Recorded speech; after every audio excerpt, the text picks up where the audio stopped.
High, আজকে চলে এসেছি সকলের প্রিয় ফ্রাইড রাইসের রেসিপি নিয়ে। তো ফ্রাইড রাইস আমাদের সকালেরই কম বেশি সবারই ফেভারিট। তো সেটাই কিভাবে ঘরোয়া পদ্ধতিতে খুব সহজভাবে করা যায় সেটাই তোমাদের সাথে শেয়ার করব। তো প্রথমে আমি দেখলে তেলের মধ্যে সবজিগুলো ভেজে নিলাম, তারপরে দিয়ে নিলাম গোটা গরম মশলা। তো ভালো করে সবজিগুলোকে একটু হালকা ভাজা ভাজা করে তারপরে দিয়ে নিলাম তেজপাতা, চিনি, ঘি, লবণ।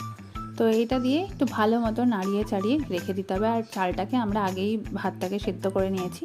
তো এবার যেটা আমরা বানালাম যে বেরেস্তাটা, সেটা এই ভাতের লেয়ার করে করে প্রত্যেকটা লেয়ারে এরকমভাবে একদম ইকুয়ালভাবে দিয়ে দিতে হবে। চালগুলো তোমরা দেখছো একদম এরকমই থাকবে যেন না ভাঙে, তো সেইভাবেই তোমরা সিদ্ধ করবে। তো এরকমভাবে প্রত্যেকটা লেয়ারে লেয়ারে দেখলে আমি সবজিগুলোকে ভালো মতন করে স্প্রেড করে দিলাম। তো তারপরে এটাকে ভালো মতন এই সবজিগুলোকে ভাতের সাথে মানে রাইসের সাথে ভালো করে মিক্স করে নিতে হবে।